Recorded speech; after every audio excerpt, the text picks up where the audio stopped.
Oui, bien sûr. Enfin, on peut tout de même pas dire à GTI, nous voulons bien vos millions de dollars, mais restez chez vous, nous ferons le reste. C'est un peu trop commode de rendre les multinationales responsables de toutes les difficultés économiques du monde. Alors pourquoi sauriez-vous? Parce que cette soirée de la convention, le PDG de GTI m'a dit exactement la même chose. Delighted. So, Mr. Kerjean. Pardon. Alors, Monsieur Kerjean, est-ce que votre journal fait partie de ceux qui pensent que les sociétés comme GTI sont responsables des malheurs de l'Europe? Oh.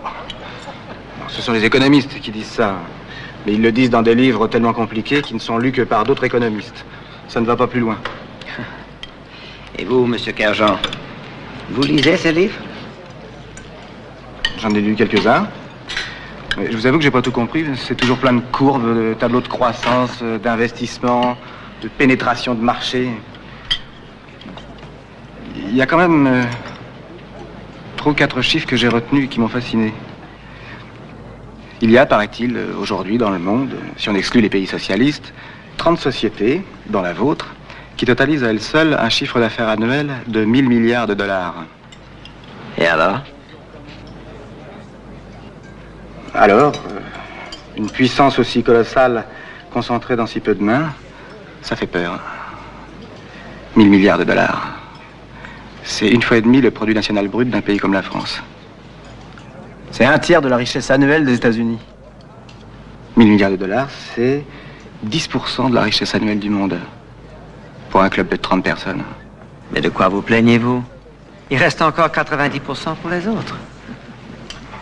Ah, pas tout à fait, parce que si on élargit votre club de 30 sociétés à 200 sociétés, alors là, vous contrôlez 20% de la production mondiale en utilisant seulement 0,5% de cette population. Évidemment, vous pouvez toujours me répondre qu'il en reste encore 80% pour les 4 milliards d'individus qui peuplent le reste du monde. Dans ce monde où nous vivons, Monsieur Kerjean, il faut grandir ou mourir. Nous avons décidé de grandir. Pas d'objection? Aucune. Merci. D'ailleurs, un petit chef d'industrie qui pensait probablement comme vous a déclaré un jour: quand une multinationale se pointe sur votre marché national, il vous reste 2 solutions. Vous vous vendez à elle ou vous fermez boutique. Il devait sûrement traverser une petite dépression nerveuse. Ça arrive souvent. Bah, ça s'arrangera. Mais ça s'est très bien arrangé pour lui, je vous remercie. Il a vendu son affaire à GTI. Eh bien voilà, un homme avisé et malin. Il va pouvoir partir en vacances toute l'année. Tous ses soucis sont pour nous maintenant. Dites-moi, mon vieux, vous ne seriez pas un peu communiste sur les bords? D'abord, si j'étais communiste, je ne serais pas sur les bords, comme vous dites. Ensuite, réfléchissez, est-ce que je serais journaliste à la Tribune? C'est vrai, mais faites un peu attention à ce que vous dites. Ce Fred Grid m'a téléphoné le lendemain pour bien s'assurer que votre article serait, disons, moins violent que vos propos. Et il le fut, mon cher Bayen. C'est vrai. Et cela malgré, comme on dit, un incident diplomatique que nous avons frôlé de justesse. C'était, je crois, le directeur GTI pour la Belgique qui a dit, en venant s'asseoir à ma table: Je crois personnellement que cette animosité contre les multinationales vient de ce que l'opinion publique européenne, et particulièrement en France, est profondément ancrée dans le nationalisme. Elle n'est pas encore prête à accepter la mondialisation des affaires. Et elle admet mal la concurrence étrangère. La concurrence étrangère, c'est venir dans un pays pour lui dire: regardez, comme mon produit est meilleur et moins cher que le vôtre. Eh bien, c'est ce que nous faisons. Et non. Non, vous installez carrément dans le pays, vous absorbez au besoin celui qui fabrique le même produit et vous imposez le vôtre à sa place. Vous ne vous attendez tout de même pas à ce que ces gens partent sur le marché vous embrassent. Vous avez tout à fait raison. Ils ne nous embrassent que quand nous venons vous libérer de l'occupation nazie.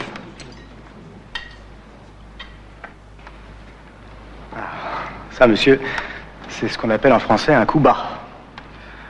Personnellement, j'ai jamais pensé un seul instant que vous nous aviez libérés d'une occupation militaire pour y substituer une occupation économique.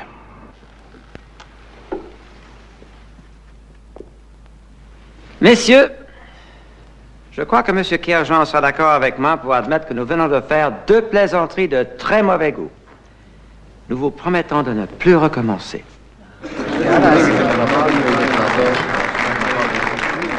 C'est à ce moment-là que quelqu'un m'a glissé un papier. Je n'ai jamais su qui. Mais c'était sûrement le seul à qui j'étais sympathique.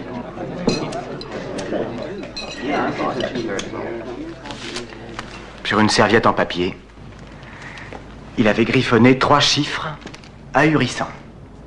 3 chiffres concernant qui? À propos de quoi? En 1968, pour faire un chiffre d'affaires annuel de 1000 milliards de dollars, il fallait prendre les 6000 premières sociétés du monde.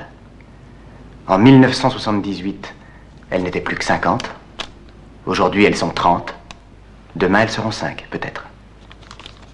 Et à la limite, pourquoi pas une? Et dans quel terme avez-vous quitté le président? Nous nous sommes séparés dans une parfaite et mutuelle incompréhension. Je n'oublierai jamais la dernière image que je garde de lui. J'avais rencontré pas mal d'illuminés dans ma vie. Des mystiques de la religion, des sectes, de la révolution, de l'idéologie, du terrorisme. Lui, c'était un mystique du profit. Les yeux rivés sur une autre planète, il a levé son verre. À GTI, à vous. Quant à moi, j'ai demandé par testament que l'on grave sur ma tombe 2 dates. Celle de ma naissance et de ma mort, parce que ça se fait. Et en lettres d'or, un seul chiffre. Le cours de l'action GTI le jour de ma mort. Je veux que mes successeurs viennent sur ma tombe 1 fois par an, et je serai encore là pour vérifier s'ils ont fait grimper cette action.